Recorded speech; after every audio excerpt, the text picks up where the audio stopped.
And welcome back to my channel. तो ये है नवंबर 2020 के लिए आपकी जनरल लव रीडिंग। तो इससे पहले कि मैं स्टार्ट करूँ एरीज़, मैं आपको बताना चाहती हूँ ये एक जनरल रीडिंग है। तो ज़रूरी नहीं है कि हर एरीज़ या क्रॉस वॉचर जो वीडियो को देख रहा है उसके साथ स्टोरी रेजोनेट करे। जितना भी पार्ट आपके साथ रेजोनेट करता है वो आप रख लेना, जो नहीं करता उसे छोड़ देना। अगर किसी एरीज़ या क्रॉस वॉचर को ऐसा लगे कि आप रोल्स रिवर्स करना चाहते हो तो आप कर सकते हो। कभी कभी जब मैं मैसेजेस में जाती हूँ तो मैं बहुत तेज़ बोलने लगती हूँ। तो एरीज़, अगर आपको ऐसा लगे कि वीडियो बहुत फास्ट हो रहा है तो आप प्लेबैक स्पीड को कम करके मेरी वीडियो को देख सकते हैं। Anyways Aries, let's get started. तो मैं स्टार्ट करूँगी टैरो से, जिसमें कि फर्स्ट 3 कार्ड्स आपकी फीलिंग्स, नेक्स्ट 3 कार्ड्स आपके पर्सन की फीलिंग्स, बीच में आपकी म्यूचुअल फीलिंग्स, और लास्ट में मैं निकालूंगी एक कार्ड जो कि होगा मेरे ओरेकल डेक से एज यूनिवर्स एडवाइस आपके लिए।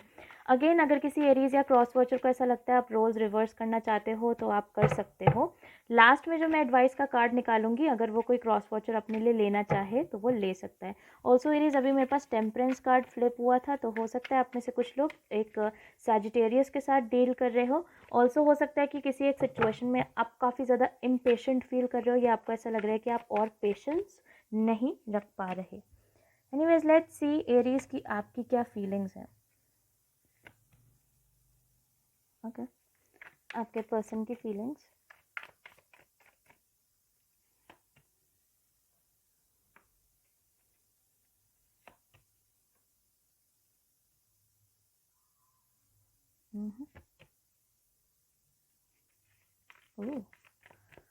आपकी म्यूचुअल फीलिंग्स।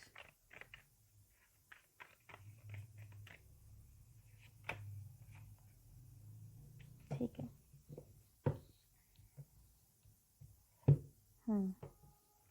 तो एरीज, आपकी तरफ आया है the page of pentacles reverse, judgement card, 2 of swords. आपके पर्सन की तरफ है 5 of cups reverse, king of swords reverse, 2 of cups. आपकी जो म्यूचुअल एनर्जी है वो द 5 ऑफ सोर्ड्स रिवर्स्ड। तो एक इंट्यूटिव मैसेज हो सकता है आप लोगों की प्रॉब्ली 5 महीने से या 5.5 महीने से बिल्कुल भी कन्वर्सेशन नहीं हो रहा है, बिकॉज करंट एनर्जीज के हिसाब से आप पेज ऑफ पेंटिकल्स रिवर्स की एनर्जी में हो, जिसके साथ डेफिनेटली आई फील एरीज की आपकी किसी पर्सन से बात नहीं हो रही है। कैन बी अ कैंसर, मुझे मिला है, can be an Aquarius, Libra, even Gemini भी मुझे सुनाई दे रहा था, can be a Scorpio. Again zodiac कोई भी हो सकता है, बट ये कुछ मेजर एनर्जीज हैं। सो जैसा मैंने कहा, आप दोनों के बीच में कन्वर्सेशन पास्ट में नहीं हो रहा था, लेकिन आपके जो पर्सन भी थे वो 5 ऑफ कप्स रिवर्स की एनर्जी में थे एरीज। तो मुझे एग्जैक्टली लगता नहीं कि उस पर्सन को बुरा लग रहा था कि उस पर्सन से आपकी बातचीत नहीं हो रही है या उस पर्सन के साथ कोई कम्युनिकेशन आपका नहीं हो रहा है। आप में से कुछ लोग ऑब्वियसली हो सकता है मैनिफेस्ट करने की कोशिश कर रहे थे करंट एनर्जी के हिसाब से। How ever, I do feel कि मेरे को यहाँ जजमेंट कार्ड दिखाई दे रहा है, जो कि एक्चुअली रिकन्सिलिएशन का कार्ड है। तो प्रॉबेबली आई जस्ट फील एरीज, आप में से कई सारे लोगों का नवंबर के पॉइंट में रिकन्सिलिएशन हो सकता है। एक्चुअली ये एक अच्छी रीडिंग है, बट रिकन्सिलिएशन आपका हो सकता है, लेकिन उस रिकन्सिलिएशन के लिए आपको सब कुछ भगवान पे छोड़ना पड़ेगा या फिर डिवाइन पे छोड़ना पड़ेगा, जिनको भी आप मानते हो उनके ऊपर छोड़ना पड़ेगा। इट्स लाइक एक एक्स्ट्रा मैसेज एरीज यहाँ पर है, let go of the control issues. अगर हो सकता है आप में से कुछ लोग बेसिक टैरो रीडिंग्स करवा रहे हो, आप इधर उधर टैरो रीड से पूछ रहे हो कि कब तक आएगी, कब तक आएगा, कब तक बात हो पाएगी, because definitely I do feel Aries की कहीं ना कहीं एक अर्जेंसी आपके अंदर से आ रही है, बार बार एक अर्ज आ रहा है, बार बार एक इम्पेशेंट वाइब आ रहा है, जो कि मैंने आपको स्टार्टिंग में भी कहा था कि इम्पेशेंट हो रहे हो। आई जस्ट फील कि आपको वो एक इम्पेशेंट वाइब आ रहा है कि क्यों नहीं हो रही है बात, क्या ये पर्सन मेरे बारे में सोच रहे हैं।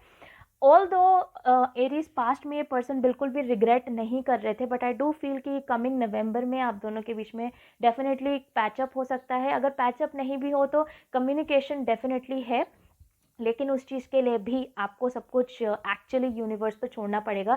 आपको लिटरली उस एनर्जी में जाना होगा कि भाई ठीक है, अगर ये पर्सन आते हैं बात करने के लिए या सामने से आते हैं तो ठीक है, अगर नहीं आते हैं तो इट्स ओके। अगर आप उस एनर्जी में रहते हो, आई प्रॉमिस यू एरीज कि नवंबर में ये पर्सन के साथ आपका कम्युनिकेशन हो सकता है, इनफैक्ट पैचअप भी होगा बहुत सारे लोगों के लिए। लेकिन एक जो बुरी बात या एक बुरी खबर जो मुझे यहाँ पे कहनी चाहिए वो है the king of swords reverse की एनर्जी में है आपके पर्सन। तो मुझे ऐसा लगता है एरीज कि अगर ये पर्सन नवंबर में आपसे बात करते भी हैं तो इतना ज़्यादा ओपन अप नहीं होंगे, या फिर हो सकता है कि आपको सच ना बताएं। आई ऑल्सो फील एरीज आप दोनों के रिलेशनशिप में झूठ बोलने का भी कहीं ना कहीं सिचुएशन रहा है कि आपके पर्सन आपसे झूठ बोलते हैं बात बात पर, ये चीज़ आपको मालूम है और ये चीज़ आपको अच्छी लगती भी नहीं है कि ये झूठ बोलते, बट अगेन आप इन्हें पसंद ही इतना करते हो कि इस चीज़ को आप कभी आपने कभी इस चीज़ को इंपॉर्टेंस नहीं दिया कि यार ये बंदा हमेशा मुझसे झूठ बोलता रहता है या हमेशा बंदी झूठ बोलती रहती है। एंड मुझे ऐसा लगता है कि अगर आपकी दोबारा बात होती है फिर भी ये पर्सन आपसे सच नहीं बता रहे हैं, फिर भी ये पर्सन ऐसे दिखा रहे हैं कि नहीं नहीं कुछ हुआ ही नहीं। इनफैक्ट हाँ, हो सकता है कि पर्सन जस्ट आपसे आके बात करे और ऐसे शोकेस करने लग जाए कि जैसे कुछ हुआ ही नहीं है। आगे आने वाले टाइम में आप भी हो टू ऑफ सोर्ड्स की एनर्जी में। टू ऑफ सोर्ड्स के साथ मुझे ऐसा लग रहा है कि काफ़ी ज़्यादा कन्फ्यूजन वाला फेज़ आपकी लाइफ में आने वाला है एरीज, क्योंकि आपको ऐसा लगेगा कि क्या ये पर्सन सच बोल रहे हैं या झूठ बोल रहे हैं। इट्स लाइक ये पर्सन आएंगे, ये पर्सन आपको बातें बोलेंगे कि एरीज ऐसा हो गया था, एरीज वैसा हो गया था, और जैसा मैंने कहा कम से कम 5-5.5 महीने से या इनफैक्ट 5-5.5 हफ्तों से आप लोगों का कन्वर्सेशन नहीं है, या अगर है भी तो इतना ख़राब कन्वर्सेशन है कि आपको खुद ही नहीं पता कि हो क्या रहा है। ठीक है, सो टू ऑफ सोर्ड्स के साथ मुझे ऐसा लगता है कि जो भी बंदा ये बातें बोलेगा आपके मन में कहीं ना कहीं उस चीज़ को लेके बहुत कन्फ्यूजन रहने वाला है कि क्या ये पर्सन सच में हमारे साथ आ रहे हैं या ये पर्सन फिर से हमारी फीलिंग्स के साथ खेलने वाले हैं। बिकॉज अगेन मुझे अभी पेज ऑफ पेंटिकल्स रिवर्स, फिर एक रिकन्सिलिएशन, फिर कन्फ्यूजन, आप इस पर्सन के साथ साइकिल में जा रहे हो। ये पर्सन आते हैं, बात करते हैं, फिर चले जाते हैं, फिर आते हैं, बात करते हैं, फिर चले जाते हैं, और वो साइकिल की वजह से कहीं ना कहीं आप कन्फ्यूज रहने वाले हो। हालांकि I will be honest, Aries इस पर्सन का एनर्जी 2 ऑफ कप्स है, इसका मतलब है ये पर्सन आपको पसंद तो करते हैं, फीलिंग्स तो हैं आपके लिए, ठीक है, बट आई जस्ट फील कि उन फीलिंग्स के आगे इस पर्सन की कहीं ना कहीं आदत है झूठ बोलने की। और जैसा मैंने कहा, झूठ बोलना आप दोनों के रिलेशनशिप का एक बहुत बड़ा प्रॉब्लम रहा है पास्ट में, डेफिनेटली जिसके लिए मैं रीड कर रही हूँ उसके लिए झूठ बोलना बहुत बड़ा प्रॉब्लम रहा है। तो आई जस्ट फील कि वो झूठ बोलने की आदत की वजह से अक्सर आप इस कन्फ्यूजन में रहते हो एरीज की ये पर्सन आपको पसंद करते भी है कि नहीं करते, झूठ तो नहीं बोल रहे हैं, बट एक्चुअली मेरे पास 2 ऑफ कप्स का एनर्जी है। तो आगे आने वाले टाइम में डेफिनेटली ये पर्सन अगर आपकी तरफ आते हैं तो प्यार की भावना होगी उनके अंदर। जो करंट म्यूचुअल एनर्जी है, यानी कि आप दोनों की जो करंट वाली एनर्जी है बिल्कुल नवंबर में, आने वाले नवंबर में, मेरे पास है 5 of swords reverse. Mental drama आप दोनों के दिमाग में काफ़ी ज़्यादा इस सिचुएशन को लेके मेंटल ड्रामा होने वाला है कि यार हमारे साथ हो क्या रहा है हम दोनों के बीच में। बिकॉज जैसा मैंने कहा रिकन्सिलिएशन होगा, हो सकता है कम्युनिकेशन हो, बट देन अगेन इस पर्सन की लाइफ में कुछ सिचुएशंस होंगी, इवन हो सकता है आप लोग कुछ लोग थर्ड पार्टी में भी हों, बिकॉज जजमेंट है, किंग ऑफ है एंड पेंटिकल्स पेज है, 3 लोग हैं यहाँ पे। सो डेफिनेटली आप में से कुछ लोग थर्ड पार्टीज में हो सकते हो, एक्स्ट्रा मैरिटल्स में हो सकते हो, but then that's completely fine, कोई दिक्कत नहीं है, love is love.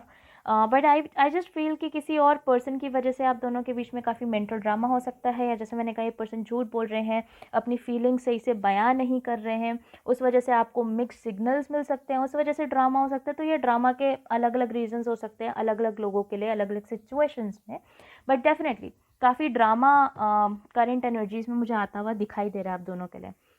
Okay okay, let's see Aries की मुझे मेरे ओरेकल डेक से आपके लिए क्या एडवाइस मिलती है। अगेन अगर किसी क्रॉस वॉचर को ऐसा लगे कि आप ये एडवाइस लेना चाहते हो या ये आपके लिए हो सकती है तो आप ले सकते हो। एंड क्रॉस वॉचर्स प्लीज़ मेरे को गालियाँ मत दिया करो कमेंट सेक्शन में कि मैम ये हमारी स्टोरी नहीं है, क्योंकि आप अपना ज़ोडिएक क्यों नहीं देखते जाके, फिर अपनी राशि देखो, क्यों देख रहे हो किसी और की स्टोरी। ओके, मेरे को ये वाला लेना।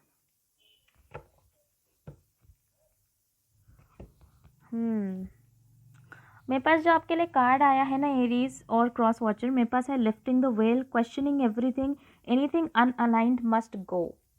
मुझे ऐसा लगता है एरीज की आपकी लाइफ में काफ़ी सारी ऐसी चीज़ें हैं जो कि आउट ऑफ प्लेस हैं।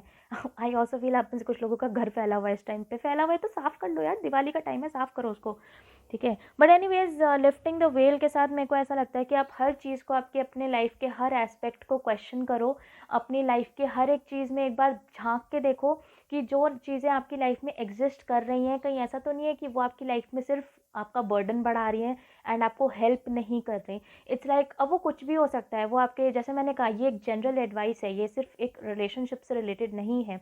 हो सकता है आपके कुछ एडिक्शंस हों, जैसे कि sex, drugs, smokes, and drinks, आप हो सकता है आप अल्कोहलिक हो, या हो सकता है आपके पर्सन अल्कोहलिक हो, पसंद हो सकता है आपको वीड बहुत पसंद हो सकता है वन नाइट स्टैंड बहुत ज़्यादा करते हो। तो कोई भी आपके एडिक्शंस हैं, आप देखो क्या ये एडिक्शंस मेरे को हेल्प कर रहे हैं, बिकॉज ये जो आपकी छोटी छोटी मिस अलाइंड चीज़ें हैं, ये जो आपकी छोटी छोटी चीज़ें हैं जो जो कि अपने प्लेस से हिली हुई हैं या अपनी क्षमता से बहुत ज़्यादा की जा रही हैं, वो आपको हार्म कर रही हैं, आपके प्लैनेट्स हार्म कर रही हैं, आपके स्टार्स को हार्म कर रही है, बिकॉज ये एक स्टार सीड ओरेकल डेक है, तो डेफिनेटली आपके ग्रहों को काफ़ी अफेक्ट करता है। तो आपके ग्रहों को अफेक्ट कर रहा है, उस चीज़ को जाके देखिए। और जैसा मैंने कहा, कोई भी अनवांटेड चीज़ को अपनी लाइफ से निकालिए। अब वो अनवांटेड चीज़ कुछ भी हो सकता है, आपके घरों में अनवांटेड सामान पड़ा है, एंड पता नहीं क्यों मुझे किसी के बैकयार्ड में बहुत अनवांटेड मेटल पड़ा है या स्टील पड़ा है जो कि रस्ट हो चुका है, प्रॉबेबली रॉड्स पड़ी है, उन रॉड्स को वहाँ से निकाल दो। अब मुझे नहीं पता ये मैसेज किसके लिए था, because then again hundreds of people are watching the same video, but किसी के में मैं बताती हूँ प्रॉपर रॉड्स पड़ी हुई है, सरिया प्रॉबेबली, या फिर घर में जैसे रॉड्स होती हैं वो पड़ा हुआ है और वो मेटल रस्ट हो रहा है, उसको निकाल दो वहाँ से, दिवाली की सफाई करो। बट एनीवेज, ये एक बहुत एक्स्ट्रा क्वेश्चन था, ये बहुत एक्स्ट्रा विजन था जो कि जस्ट ऐसे मुझे दिखाई दिया, तो उस चीज़ को आप करना जिसके लिए भी है वो। बट अगेन, हर चीज़ को क्वेश्चन करो और देखो कि आपकी लाइफ में फ़िलहाल करेंटली जो सब चीज़ें हैं, and not just this relationship, ये तो है दूसरी चीज़ है, नॉर्मल चीज़ें जो आपके आसपास आपके फ्रेंड्स हैं, जो आपकी आदतें हैं, जो आपके मे बी जैसे घर में कबाड़ पड़ा हुआ है, या नॉर्मली कहीं पे भी आपके वर्किंग प्लेस में चीज़ें पड़ी हुई हैं, फाइल्स पड़ी हुई हैं, जो चीज़ें आपको नहीं चाहिए उस चीज़ों को निकाल दो, उन लोगों को निकाल दो, उन व्हीकल्स को निकाल दो, उस मेटल को निकाल दो, जो नहीं चाहिए उसको हटाओ। क्लटर कम करो अपनी लाइफ का एरीज, बिकॉज वो क्लटर आपके स्टार्स ख़राब कर रहा है, आपकी लाइफ ख़राब कर रहा है, एंड प्रॉबेबली बहुत ज़्यादा ड्रामा भी क्रिएट कर रहा है। एनीवेज एरीज, ये थी आपकी रीडिंग नवंबर 2020 के लिए। आई होप ये किसी तरीके से आपकी मदद कर पाए। अगर ये स्टोरी आपके साथ रेजोनेट करती है तो मुझे कमेंट सेक्शन में ज़रूर बताना। और अगेन, ज़रूरी नहीं है कि हर एरीज या क्रॉस वॉचर के साथ ये स्टोरी रेजोनेट करी हो, कोई दिक्कत नहीं है उसमें। एंड अगर आपको मेरी रीड करने का तरीका पसंद आता है, मेरी वीडियो को लाइक कर देना, चैनल को सब्सक्राइब कर देना। अगर आप में से कुछ लोग मुझसे पर्सनली कांटेक्ट करना चाहते हैं तो वो सारी डिटेल्स आपको नीचे डिस्क्रिप्शन बॉक्स में मिल जाएंगी। एंड अगर आप में से कुछ लोग इंस्टाग्राम यूज़र्स हैं तो आप मुझे इंस्टाग्राम पे फॉलो कर सकते हो, जिसके दोनों के यूज़र नेम आपको नीचे डिस्क्रिप्शन बॉक्स में मिलेंगे। And I will see you soon Aries.